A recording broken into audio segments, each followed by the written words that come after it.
So this is part two of our interview. If you missed the first half, feel free to go back and have a listen. Let's talk about your business specifically and like how you build it. First of all, like what got you to decide, like when you joined Microsoft, it wasn't for this. So like what did you join Microsoft to do? Survive in Seattle. Yeah, I had been living in Arizona. It was at the time probably a third of the cost of living of Seattle. I moved up here. I got a room in a house with Chris Lapointe, and was working at a nonprofit that he worked at. Towards the end of the band years, I had started doing environmental nonprofit work, and so my career was kind of going in that direction.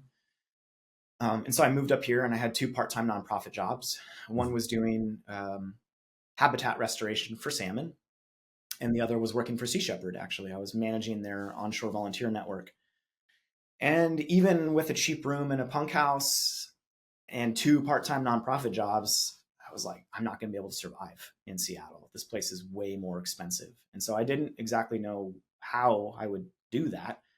But then it was, fate that stepped in, and a friend who from the punk scene who worked at Microsoft in the legal department, ironically, opened a back door and was like, "Hey, we've got this entry level paralegal position. I think you'd actually be a really good fit for it. If you want to know more, let me know." And so I applied for it, not thinking I would get it, but of course did. So came into the company in the legal department, just being just pushing paper, helping the company. I worked on a litigation team, so all the people that sue Microsoft all day long. That's what I spent my first couple of years like working on officially.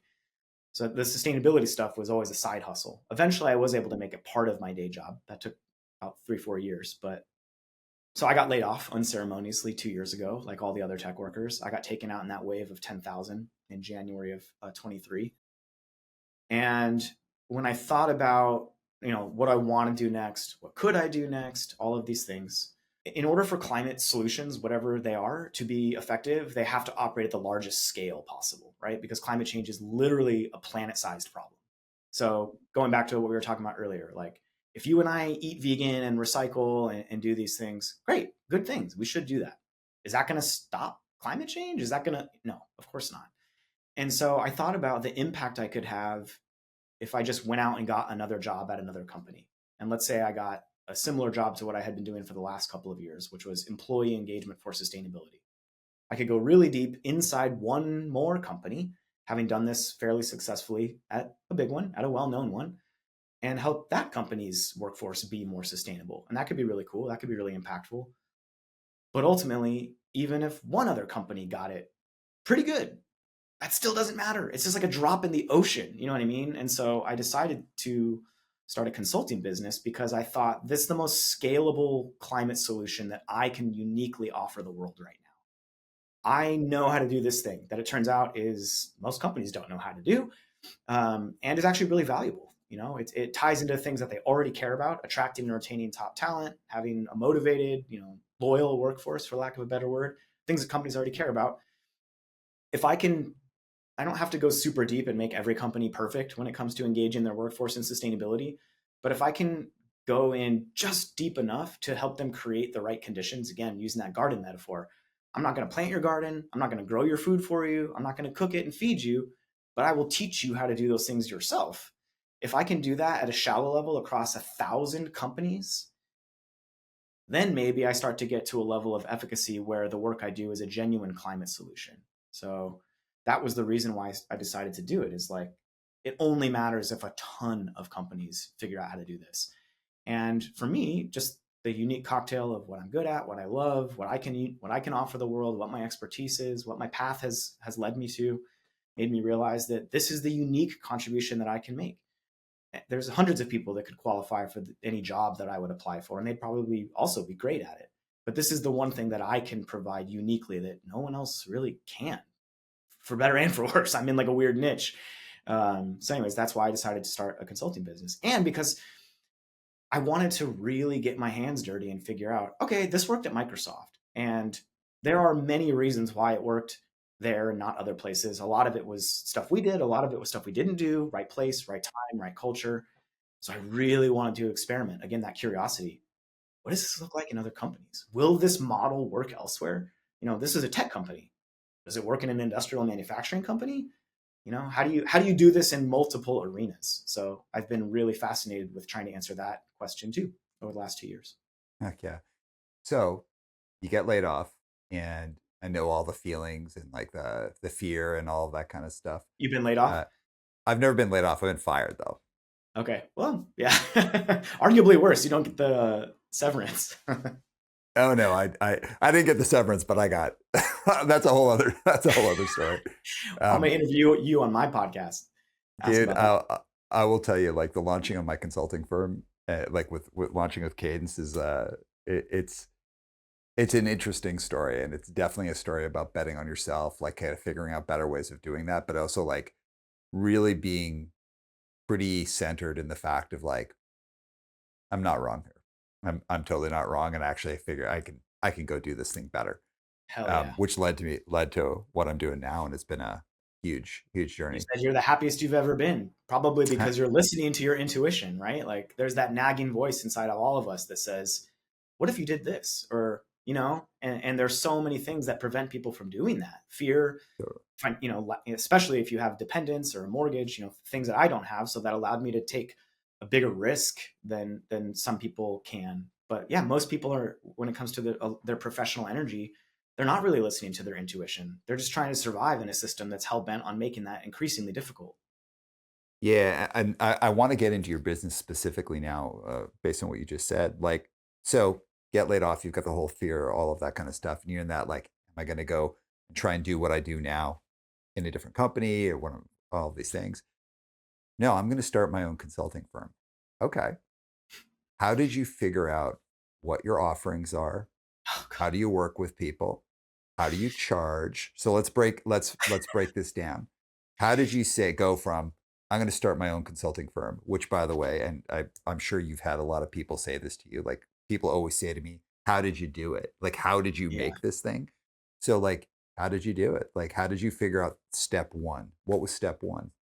Well, this was one of the ideas I was considering. And after I laid off, I gave myself 6 months. I'm like, take 6 months to just, first of all, my nervous system was shot. I was having panic attacks. I fainted in public. Like I was stressed out. There was other stuff going on in my personal life before the layoff that had kind of created those conditions. But having the rug pulled out from under you like that, when you've built your entire life around a job, the benefits, the pay, all of that, right? Like that's a very destabilizing thing. So I gave myself 6 months, which I am the first to acknowledge. There's a very privileged position. A lot of people can't do that.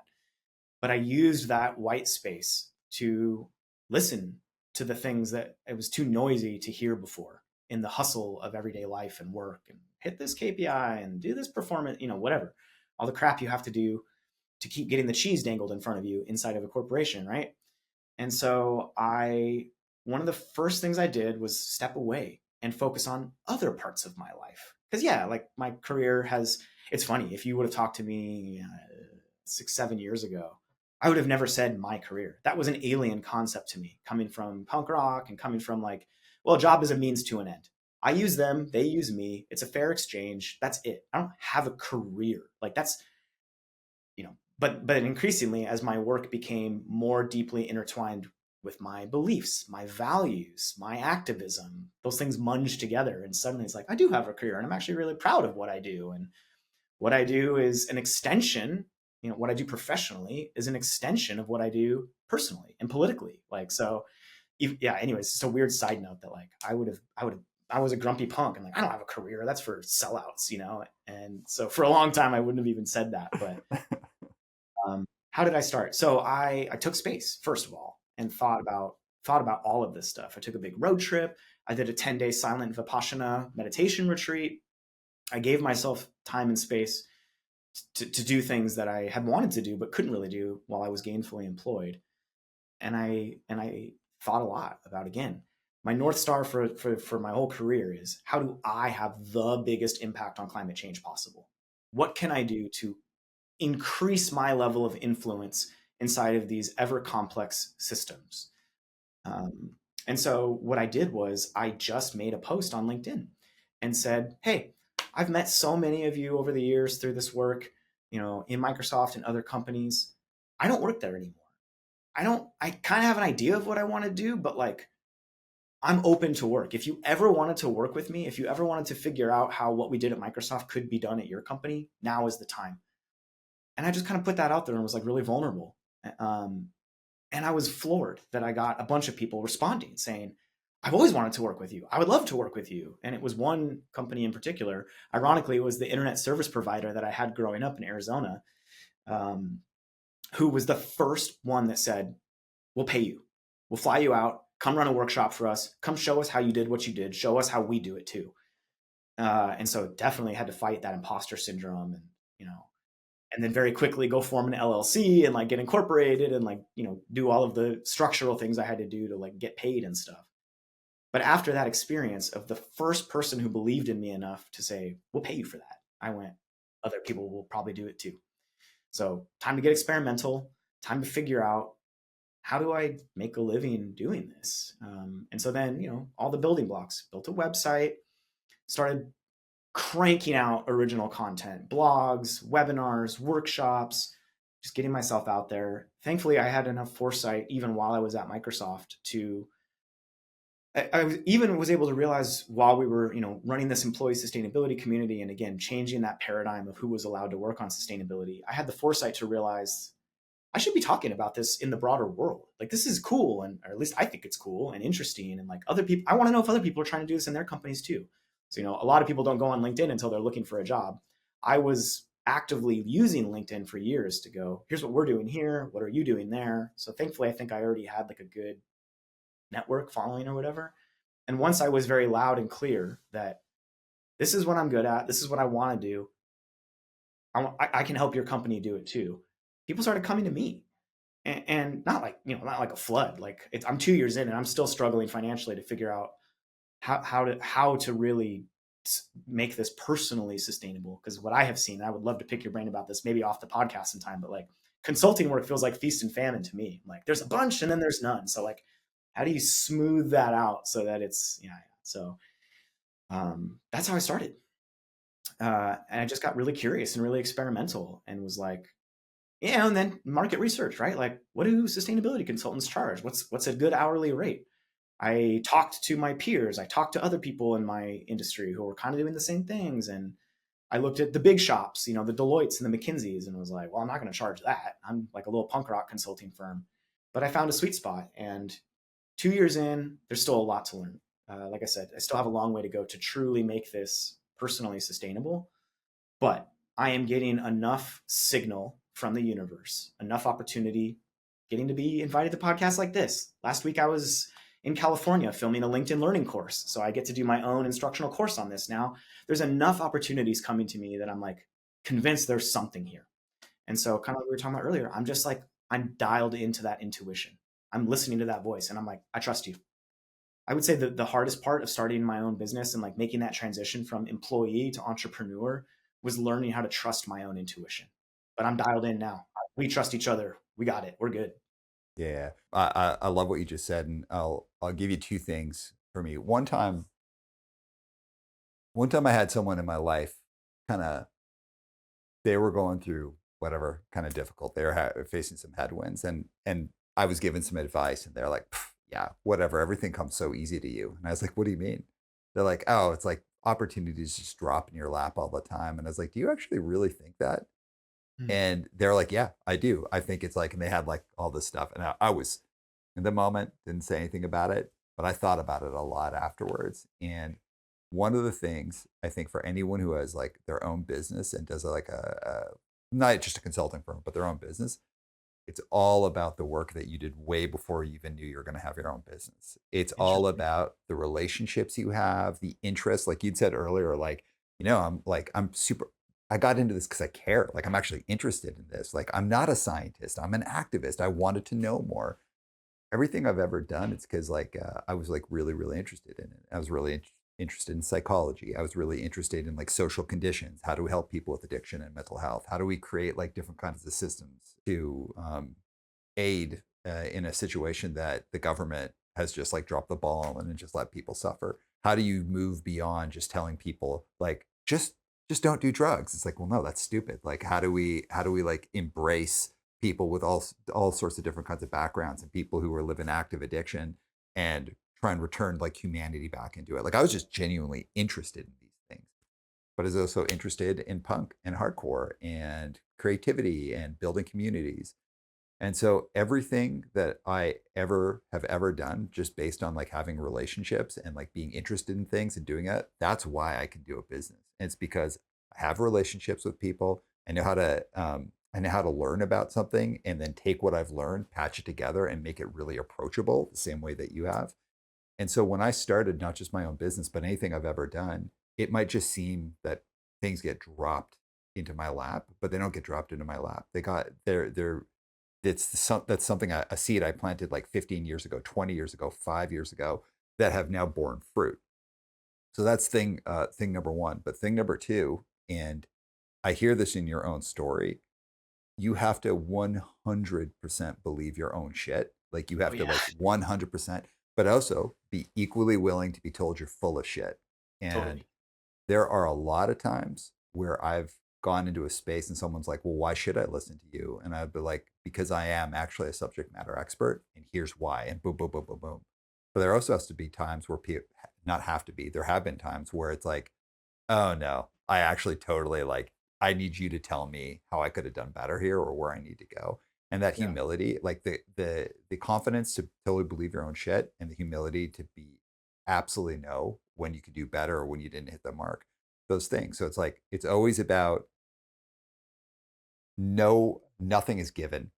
Very, or I don't want to say nothing's given. I haven't had anything given to me. I had to like really build things. And those things sometimes take years to bear fruit.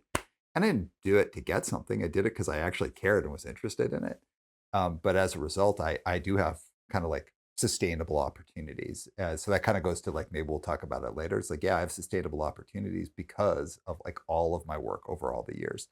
But the flip side too is also I know what I'm good at, and I'm very willing to hear what I suck at. Yeah, that resonates a lot. It's like, know what you know. You know, by the time you're in a position in your career to start a business and have anybody give a shit and pay you for anything, probably know some stuff, but you also need to acknowledge what you don't know. And like you said, that humility. And it's like, I know what I know. I know what I don't know. I'm trying to edge that constantly and be like, I want to learn more, and I want to, what I don't know, I want to become known. And having that passion and that curiosity to constantly be learning really will take you so far, right? Like, again, curiosity is, I think, one of the most important sort of root behaviors that you can have that will permeate into every part of your life and bring things to you, right? Like, this starts to get into some of the woo woo stuff, but like, I do feel like I'm at a point, not only in my career, but in my entire life, where I am living in energetic alignment from all of the things, from, again, like, what can I be paid for? What do I love? What does the world need from me? What can I uniquely provide? And when you hit that place, right, like many people talk about it as ikigai, you manifest things. You pull, you create gravity, you create a magnetic attraction that pulls opportunities come to you. And it's not that, it's not some magic, woo woo thing where it's like, I'm like, so I meditate and I, do this, and now opportunities come to me. I think the secret sauce is actually learning how to recognize opportunities, because many people don't. So it's creating opportunities for yourself and recognizing a thing as an opportunity and then knowing how to act on that. But I do feel like I'm at a position in again, all of the spheres of my life where I'm able to manifest things, not always exactly how I would expect or who or what I would like. Of course, that's not how it works. It's not a magic, not a genie where you can make a wish or something. But either way, there's enough. I'm just getting enough signal from, I mean, call it the universe, I guess, but like, there's something here and I intend to find out what it is. And I am willing to take a pretty big financial risk to figure that out. And if it ultimately doesn't work out, no matter what, running my own business, being a consultant, that's a really valuable career chapter, right? Careers are long and winding roads. If I have to go back and be an employee somewhere else, okay. Although I have to say, once you taste self-employment, it's like kind of hard to, I mean, man, I would really love health insurance, but also freedom, autonomy, no moral contradiction. That's pretty priceless. So yeah, I don't know, but I'm really just like, I just feel very present and grateful for this phase. I'm like, the fact that I get to do this at all, let alone that I've been able to sustain it, for 2 years, what a gift, like, not everybody gets to do that. Lots of people have a great idea or start a business and just fall flat on their face for a variety of reasons. Maybe it was a bad idea, maybe it was the wrong time, whatever. the fact that I get to do this at all, I wake up every day and I'm like, this is fucking awesome. Like, I'm stoked. And I'm showing up exactly like who I am. Like, you go look at my website, like, I literally wear animal liberation front shirts to corporate conferences. Like, I'm not pretending to be something that I'm not. I am a punk rock contrarian activist, and I show up exactly as myself in spaces where that's normally pretty taboo, and have found that, like, people really mostly appreciate that. It's so, there's so little authenticity in corporate spaces, right? People are, they're made to be like plastic, you know? And I'm just like, yeah, I know. I'm not trying to toot my own horn. I'm just saying I'm really happy with what I'm doing and how I show up because it feels exactly authentically me. And that came I, from punk for sure. I'm literally asking you to toot your own horn. So like you're doing you're doing what I asked you to do. I want to hit on something you said there that like you know, I know I'm sounding kind of woo here, but you know, that you're talking about like the manifesting something, but then you're like, but it's also not woo woo. And I'm kind of hearing this like the pillar in between. Tell me more about that because it's like there's like a hesitance to put it out there, but then also like a completely like, no, but this actually is a thing. Tell me more. Yeah, maybe it's that I don't know what to call it. I mean, you know what woo woo means, right? I think that's a Yeah. fairly, yeah, that's a fairly understood term. I guess for those who haven't heard, but maybe we should try to define woo woo, and which is actually like, how do you define that? Can I pull up Urban Dictionary? Yeah, man. Please. Please. Okay, hang on. I want to see how. This will be the first appearance of Urban Dictionary on the podcast. I support it. By the way, if you've never looked up vegan straight edge on Urban Dictionary, is very funny. They make fun of Seven Generations, the band, set directly in there. I encourage you to read it on your own time to have a good laugh. I don't. Do you know Chris Rouse or? Yeah, I of mean, course. yeah, they just roast him in that. It's so funny. It must be like 15, 20 years old at this point. But look up vegan straight edge. Um, okay, woo woo. Extraordinary beliefs for which it is felt there is insufficient extraordinary evidence, and people who hold those beliefs. Unbounded or ludicrous? Is it the plural of ludicrous? Ludicrous? So anyways, you get the idea. It's like borderline. I think my association with Vu, I would call like New Age, Mhm. right? It's like people who are into like portals and crystals and all of this stuff. And so maybe that's where some of the hesitancy comes from. But for how I would kind of talk about it, it's really just spirituality, right? It's, if we're going to distill it down into one word that's less colloquial and arguably less funny sounding, because woo is great, rhymes with poo poo. You know, it's spirituality. It's leaning into the idea that kind of what we were just talking about. For as much as you might learn, as much as you might figure out on your path in life, not just your career, there's way more that you're never gonna understand. And really just like being excited about that and trying to figure out, what am I, this, you start to get in some very big existential questions, like literally, what am I doing here? Like, why? I didn't choose to be here. I didn't choose any of this bullshit that I'm fighting against, by the way, but I'm, hell bent on doing something about it. But like, really, what am I doing here? What is my purpose? If I'm going to be on this planet, if I'm going to be trapped in this flesh suit for 70, 80 years or whatever, what am I going to do with that time? What am I going to do with all of that? And so I think, spirituality offers a path to figuring out an answer beyond, I paid my rent on time and I was nice to my girlfriend and I raised my kids and I, trained my dog. All worthwhile things, by the way. But like, there's a deeper why. And I think most of us really crave that, right? Like, for better and for worse, humans crave meaning, and we want to understand the why and feel like we're part of something bigger. And so I guess my journey into this kind of like spirituality, which is not exclusively professional, but it's all kind of like, it all overlaps, was trying to figure out, what can I uniquely offer the world if I'm going to be here. And being here fundamentally, especially living in the first world, unfortunately means that like my net impact on the planet is negative, right? Like, flying around, driving a car, living in first world privilege, like you consume an outsized amount of resources compared to someone in, say, sub-Saharan Africa or something like that. So for me, it's like, well, if I'm going to be here, if I'm going to justify participating in all of these systems that I really would like to change, how do I how do I use that opportunity? How do I use that privilege to have an outsized impact to make it better for as many other people, and not just people, but other living organisms as possible? I guess I don't know. Now I feel like I'm rambling, but Not at all. I mean, I'm asking you a tougher question. So, like one of the things on the podcast I talk a lot about is like betting on yourself. And not always about like starting your own business, but like just like putting a lot of like faith in yourself. And that idea of manifestation comes up, and people very often, just how you did, it's like, I know it sounds a little like woo woo, but then they like in the same, like the next breath will be like, no, but I actually totally believe in this. And like, frankly, I totally believe in it. yeah, Um, because and once you've experienced it, once you've done it, you know, you believe in it, in Mhm. a way that somebody who maybe has never really, or it has never manifested something for themselves, or if they have, they didn't recognize it as that, right? Like it gets back to that. It's not just that you get some superpower and all of a sudden you're like, I would like a taco, and like, a taco shows up. Although that would be dope. But like, it's, yeah. People who don't have that lens on are never going to see it that way. Totally. And, you know, I guess there could be a lot of counters. It's like, I mean, someone could be looking at you and I and being like, well, I mean, of course it's easy for you two to be doing that and saying those things. I'm like, yeah, I mean, like, I'm not going to argue. Whatever someone wants to counter, sure.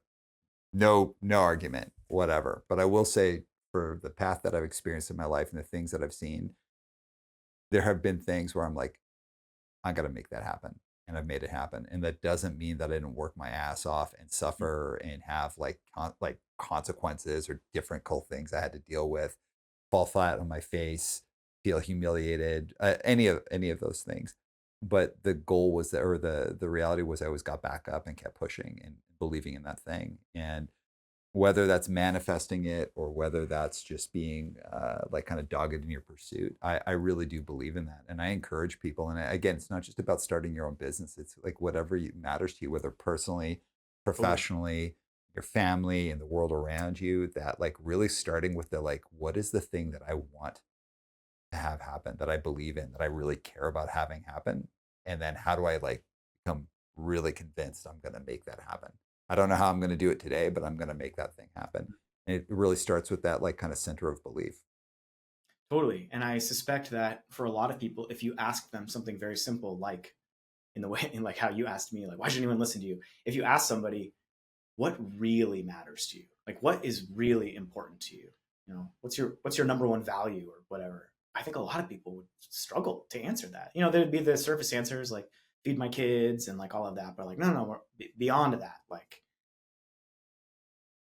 I think a lot of people would actually struggle to answer that because, well, there's lots of reasons why, but many people are not dialed into their intuition, especially professionally, right? In some ways, it's kind of horrible. Careers, the way that companies and careers are set up is to make you intentionally deaf to your intuition. Because if you were actively listening to that voice inside you, you might not work for that company or do that horrible thing or whatever the case. Let's just say if people were all listening to their intuition, they'd make very different choices. Yeah, I agree. All right. I do have a question that I'm like real interested about. Okay. We've talked a bit about the change in tone, and I don't know. I don't know if this is the therapist in me or not, but or if everyone had been seeing this, but a few years ago, I had already been saying like, "Hey, listen, like there is going to be a huge pendulum shift where we've got all these really crucial social causes that are like there's a lot of pressure on, a lot of discussion, and a lot of energy behind, and it's going to flip the other way. It's 100% going to flip the other way." And I've been saying that for a number of years, and I've been saying it within businesses specifically around DEI and how people engage their workforce and how they protect the programs, and like really being like, hey, like right now it feels like we've got a lot of momentum and there is something coming. And I don't want to be that guy that's like, oh, wait, that was like, oh, the Sixth Sense. I knew the Sixth Sense, what was going to happen to the Sixth Corporate Sense. Nostradamus. Yeah, like I didn't know when I watched The Sixth Sense at all. I had no idea. I was like totally Yeah. shocked. But in this case, I was like, this is definitely going to happen. And here we are in this time where it is Yeah. happening, and we're seeing the defunding of all these programs. We're seeing a big, big social pushback on it, like all of the stuff that we're seeing right now. In that, what are you seeing around sustainability efforts in companies? Because there has been a huge push on them. Are you seeing that same kind of rebound or pushback that other things that you would like? I love how you mentioned earlier that we're typically connected to like affinity groups and all these. Are you seeing that same kind of pushback? Yeah. I mean, unfortunately, yes. Right. Like, so I, I went to this corporate sustainability conference in February. That's like the big one for folks in my industry. And, it was like, I don't know, a couple weeks after Trump. And so everyone's freaking out, rightfully so, trying to figure out how to make sense of it all. And the kind of takeaway for that moment was for corporate sustainability professionals, we're in a moment of green hushing. So this is a term that's kind of like, we all know what greenwashing is, right? It's when a company or an organization overly exaggerates how sustainable they are without really telling you the whole story, lacking context or whatever. Green hushing is the opposite, sadly. It's like, we're doing great stuff. We're just going to be really quiet about it because we're afraid of retaliated against or persecuted or getting canceled or whatever. And so I think we are now very firmly entering an era, at least for large corporates, of green hushing. And so, look, some companies are just 100% going to give up on anything sustainable they were doing, right? This is like the very cynical truth, but it's like, if the government's not going to force us to do this through regulation or policy, then why the hell would we do it? You know what I mean? Like, if the pendulum is swinging the other way and social pressure is now saying, you know what, you actually don't have to do that. It'd be nice if you did, but you don't really have to.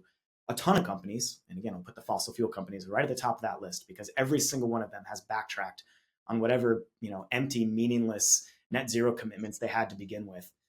A lot of companies are just going to straight up just go, well, if you're not going to make me do it, then I'm not going to do it because it was expensive and hard. And, then there's another section of companies who are like, we'll keep doing it, but we'll just do like less and we'll be quieter about it. And then unfortunately, I think the smallest group of companies are like, yo, we're doing this no matter what no matter what way the political winds blow. And there aren't many of those, sadly, right? Like all you have to do is look at all of the strong arm tactics, at least in the US, that the Trump administration has been using for companies to force them to abandon things like DEI and all of that. Companies are, self-interested and willing to blow whichever way the political winds go for all the reasons that we know. So unfortunately, we are entering an era where the momentum that we've had for sort of climate action, sustainability inside of large businesses and corporates, it's been going really great the last 10 years, building up lots of energy, lots of money, lots of jobs, lots of enthusiasm. It's shifting right before our eyes. So some will give up entirely, some will stay the course, most will be somewhere in the middle. They'll definitely be quieter about how they do it, but all the more reason why the work that I'm doing, I think, is like that much more important. The most I've tried on so many different reasons of when a company goes, why should we engage the 99% of our workers that don't have, it's not even in their jobs. Why should we make that part of their jobs, right? Like I've tried all kinds of different ways to see like what's the most persuasive, right? Because we've got like a long list of reasons why you should do that. The number one reason actually is because it's really tied to talent attraction and retention, especially for young workers.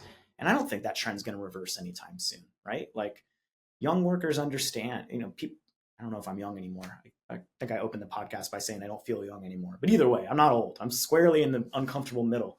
But like the generation coming up before me, Gen Zs and younger, right? Like they understand very clearly how screwed their future is going to be because of climate change. And they don't want their professional energy to make that any worse.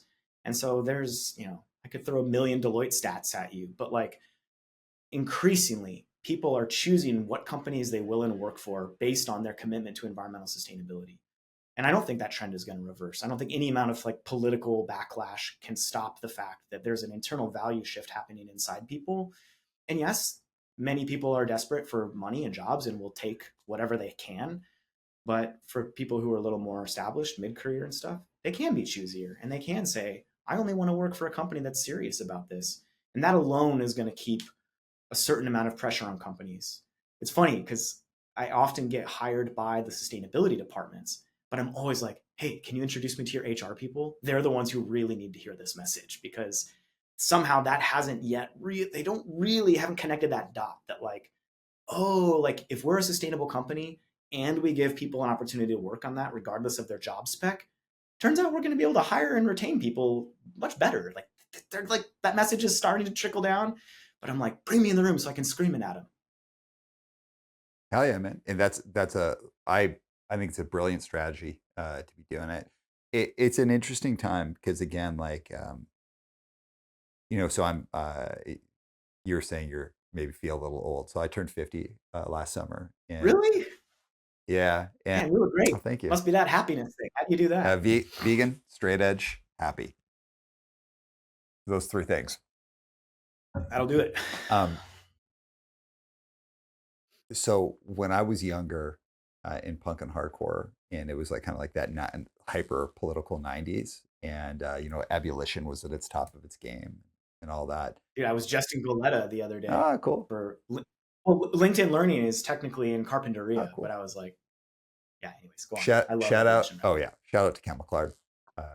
I'm a fan. Kind of an interesting character because like one of those like love like people loved or hate him, but I am a huge Mhm. appreciator of abolition and everything Kent did. Anyways, I deeply recall like it struck me like super hard. It was like everything was hyper political, and then suddenly it wasn't, and then suddenly it was like I don't want to blame the youth crew revival of this because obviously that's my That's your fault. eh, If you're gonna blame, I I love that genre of music, but it was like hyper political and like and it could be like the earth crises of the world or the ebullition of the world, whatever it is. It's like things were really political and then boom, suddenly they weren't. And they're like, we don't care. We just want to talk about being stabbed in the back and friendship. And then that transitioned into kind of like the rise of core of more kind of like I guess we call like kind of street based hardcore or whatever it is now. Like there's a huge shift. beat Yeah, there's a huge shift away from like the super political thing. And a few years ago, I was like, I feel like the youth group revival is about to happen, but in like the political, like in the world, where it's like we're gonna stop caring about all of these things, and now we're gonna go down this thing. And that's when I started talking about it. And it's interesting to discuss it with you because like I felt like literally years ago, I was like, this is gonna happen. Like you gotta, and I would have people be like, it's not gonna happen. And one person's like, you're not Nostradamus, and I'm like, I'm not, but like punk and hardcore. I'm going to shout out to Dave Larson here from Ebullition Records. Dave Larson once said to me, "Punk and hardcore is a bellwether for all social movements." of course it is. Of course it And is. I Yeah. was referencing what I saw happen in the '90s. I'm like, I know this is going to happen. Now, I'm not trying to be like I told you so, like at all, like because I am coming across that way. It's not the intent, but it's the when you're riding high on all these things that matter to people, and there's all of the budget and all of the funding and all the consultant groups, everyone's riding high, you always have to be thinking this the bottom's going to drop out here because whatever group right now is kind of pushing these things, there's a group that's not liking it and they're pushing back or they're feeling disenfranchised or any of those things. And I think the wisest thing is how do you figure out a way to speak to everybody, even the people who are the resistors, who don't care, or who are even maybe neutral on it, and they just want to do their work. And what I like about your story, so much of that is being like, no, like how do we just make this part of everyone's job? And I kept thinking about seatbelts while you were speaking. So like when I get into my car, first thing I do before I start my car, I close the door, I put on my seatbelt, then I start my car, and then I drive. If we go back 40 years, when I was like 10, maybe even when I was 8, nobody there's seatbelts, but nobody put them on. Like nobody wore seatbelts when I was a kid. And go back like 10 more years, cars didn't even have seatbelts in them. And so even just within my lifetime, seatbelts became a thing where it's like I would never ever think about driving without my seatbelt. And if I did, my car would be like beeping at me and annoying me. Yeah, yelling at you. Right. And that happened Yeah. not because like car manufacturers were like, oh, our deep desire to protect people. It's because there was like lawsuits, there was like legal implications, there was like all sorts of things that were making it difficult. And so car manufacturers had to put seatbelts in. And a lot of what you're talking about, I was like, hey, how do we disable the idea? How do we make this the car seat or the seatbelt? How do we create? I love that.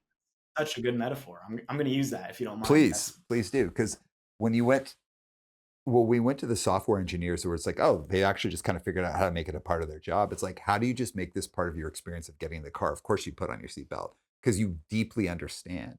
But hey, when they Exactly. made seatbelts like it's illegal to drive that one, people were like not having it. They're like, how dare you impinge on my freedom? I don't want to wear a seatbelt. If I want to kill myself by being dumb, that's my goddamn No, right. but dude, Like, that was the thing. But now yeah, it's still just is, sadly. it's but now it's just the standard, right? So like my question for you as we're kind of heading towards the end of the podcast, when you're in a world now where the climate has changed and you said like kind of green hushing, I love that term, is a very interesting term. How do you continue to grow your ability to work with companies despite this change in tone? Yeah, what a great question. Um, Look, the way that I felt as a young worker inside Microsoft, when I go back about almost 10 years ago, which is hard to believe, I joined in 2016. Number one, kind of unique, came from punk rock, came from nonprofits, came from a subculture, a counterculture, a youth culture.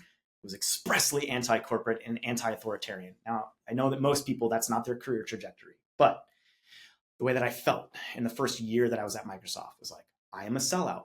What am I doing here? Why am I working inside of a giant corporate? Why am I working in the legal department of all places? I don't like rules at all. Like, um, how do I justify my participation in this thing that is, kind of goes against a lot of what I care about? And at the same time, I'm experiencing climate change. I can't go outside for 8 weeks because the air quality is 500 API or whatever because of wildfire smoke or like whatever. I'm making different financial decisions because I don't believe I'm going to get to cash in and retire at 60 because the world's going to be so unstable. So those feelings, not necessarily the anti-authoritarian, all that stuff, but like this feeling, this energy exists in the workforce of, I'm convinced, almost every company, right? People understand that climate change is threatening their ability to have the life that they want, and frankly, that most of them deserve. So that feeling is in there. They just don't yet understand how their job is actually one of the most powerful levers they have to do something about it. Because again, they've been pushed into this narrative of personal, just recycle, just take shorter shots, just fly less, drive less, ride your bike, like all good things. Again, not poo-pooing any of that, but that's the floor, not the ceiling of how much influence you can have on these larger power structures that again create the underlying conditions that cause climate change in the first place. So people don't understand that their job is actually one of the most powerful climate solutions available to them until you show them how. And so that is a huge part of what I think. Well, hopefully, it's only been 3 months of Trump. Talk to me in another 3 months if my business is completely dead. But like that energy, that desire exists in the workforce. I'm convinced of every company. And so giving that voice, giving that a place to go, first of all, making the companies aware, like whether you like it or not, this is here, So like you can either give that energy a productive place to flow, or you can wait for the next, walkout or, shareholder resolution or, any, when you don't give that energy a productive place to go, it's going to pop up in a way you don't really want or like as a company. And so I hope that my work will be showing companies top down, this is good for you no matter what. If what you care about is self-interest and self-preservation and the ability to keep growing profits every quarter, guess what? This is going to give you all of that for, a million reasons. But with employees, it's also about like helping them understand that like you spend 40 or 50 hours a week of your life in this power structure. And this power structure, you know, for in most cases, right? Like not everybody works for Microsoft, but like unless you work for a tiny small business, they have an enormous amount of resources and political and economic influence compared to you as an individual voter or consumer. And so this is about coming back to that concept of like energetic alignment. It's like if you already care about climate change, if you already call yourself an environmentalist, if you're already doing stuff in your personal life, the next logical step is to do it in your professional life, right? Like it's moving up this ladder of impact where you're able to influence these larger power structures, because that's how you actually get to real change. So anyways, at the risk of meandering any further away from the answer, I just really hope that I can prove to people that this isn't going away, right? Like climate change isn't going away. I wish it was. And so the necessity for us to do something about it is only growing more urgent as we, get rid of the EPA and pull out of the Paris Agreement for the second time, and God knows whatever other insane shit they're doing. It's all the more important now to be holding companies accountable. And in some cases, that's going to mean voting with your feet, leaving, quitting, protesting, whatever, right? Like, yeah, anyways.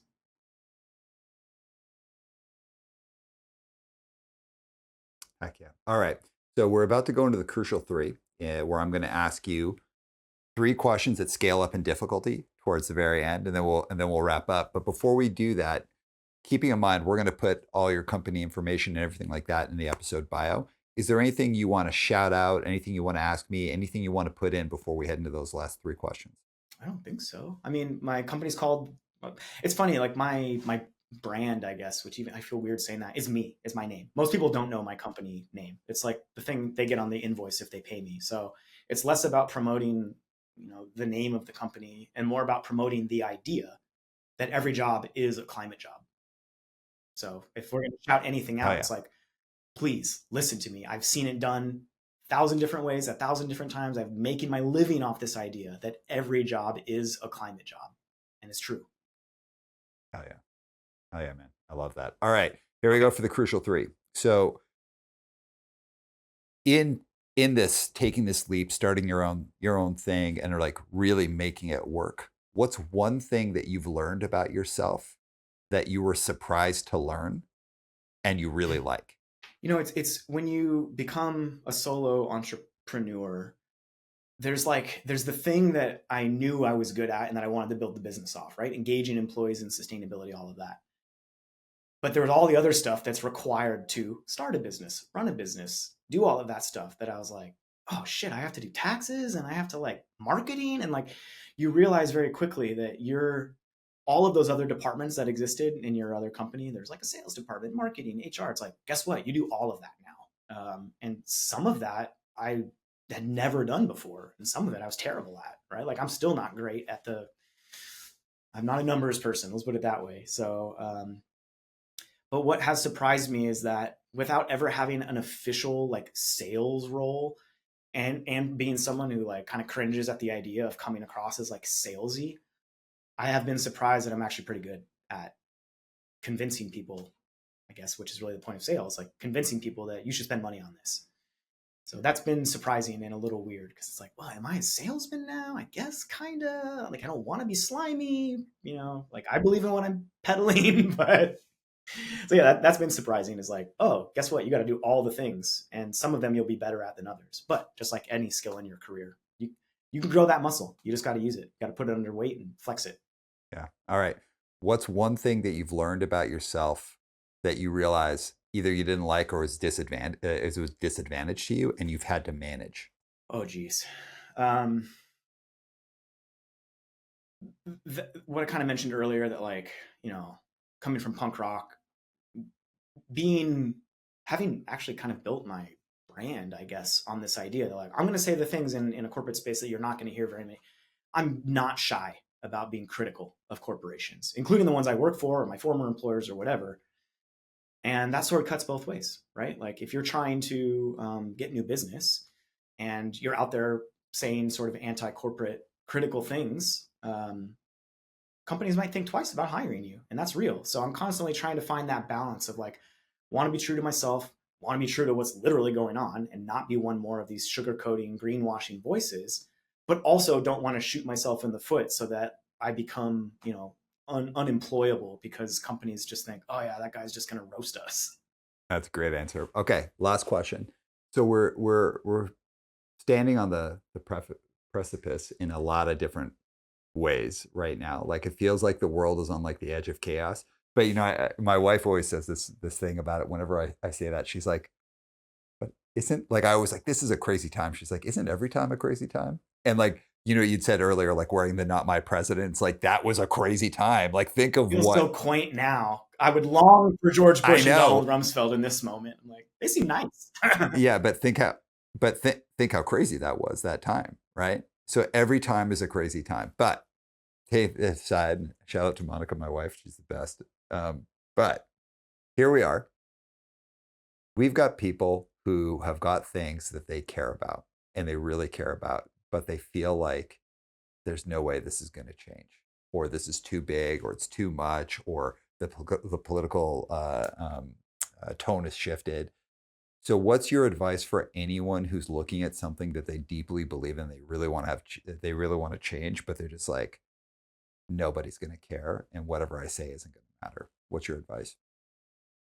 Number one, pick up a history book because history is full of moments that were darker, bleaker, and more oppressive than this. And people still managed to fight back and overthrow them and change them, right? We lived in an era of feudalism and kings for centuries. Feels like we're kind of headed back towards that.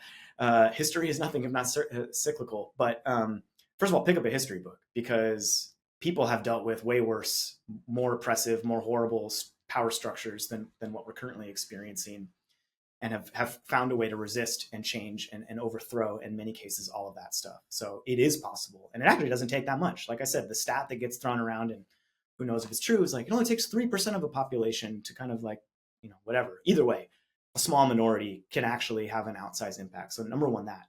But the real advice that I want to give to people is when you say things like, oh, it's never going to change, or oh, this, or oh, that, instead of, my answer to that is a question, which is how much are you willing to risk personally, professionally, like you as a person, how much are you willing to risk to fight for the world that you actually want to live in? And you should constantly be asking yourself that question every time you do something, because the people who often say that things won't change, blah, blah, blah, it's so hopeless, are often the people who are the least willing to risk anything that actually affects them, right? Like, I'll go vote, I'll go to a safe PG protest every once in a while, but am I going to chain myself to a building? Am I going to get arrested? Am I going to quit my job? Am I going to throw a Molotov cocktail at a police station? Like whatever. There's a whole spectrum of things that people can do to express their discontent. Very few people are willing to take personal risks. And as we head into this poly crisis of rise of authoritarianism, a chilling of political dissent, the breakdown of separation of powers and climate change, for God's sake, all of these things. What is going to be required if we have any shot at addressing this is every single one of us is going to have to be willing to take personal risks. And that can mean getting arrested, losing your income, like whatever. Like there's a whole spectrum. I'm not saying everybody has to do that, but like you're going to have to risk something. You're not going to be able to just sit at home and play it safe and have in this neighborhood we believe blah blah blah in your front yard and call it good. Like that's not how social change works. That's not how we're going to get out of this. We're not going to get what we want by asking nicely, by buying more sustainable products, or by voting. I hate to say it, but it is the truth. And so that is ultimately going to require each and every one of us to constantly be willing to take ever higher risks. Heck yeah, man. Awesome. Anything else you want to say as we close off? There was a question that your wife sent ahead of time that I don't know if we exactly hit on, but it was something in the neighborhood of like, what, because I do a lot of my work is growing leaders, teaching people how to lead inside the companies I will never work inside. And so there's two things I guess I want to say, which is one, leadership has absolutely nothing to do with positional authority or hierarchy at all. And we're conditioned to think that that's the case in a corporate power structure, right? It's literally a pyramid, so like C-suite has power, Joe Schmo at the bottom doesn't. And so likewise, when we talk about leadership inside companies, there's always this undertone of like, but it's based on your position in the pyramid. Bullshit, especially when it comes to sustainability. Leadership can come from anywhere, and it should. The best leadership often comes from non-positional authority. So that's the first thing I want to say. The other thing, there was a question in there about like, what kind of skill is the best to grow in leaders or emerging leaders or whatever. And I've been really chewing on this one a lot lately. And I'm not saying I have the answer to it, but I think that one of the most important skills that you can grow in people to become a leader is courage. And I'm not saying I know how to teach courage yet, That's something I'm really going to be focused on this year, is like, how do you teach people to be more courageous? How do you teach people? Because if what I said is true, that everyone's going to have to take more risks, can that be taught? Can you teach people to be, so I don't know the answer to that one yet. I'm really intent on finding out, but I am convinced that what is required above all else is courage. Heck yeah, man. Awesome. Listen, dude, I loved this conversation. I feel like we could talk for Yeah, another two for sure. hours. Really appreciate your time. And everybody, make sure you check out all of Drew's stuff and be a supporter and also get involved. With that, this is One Step Beyond. We'll see you next time. Bye bye.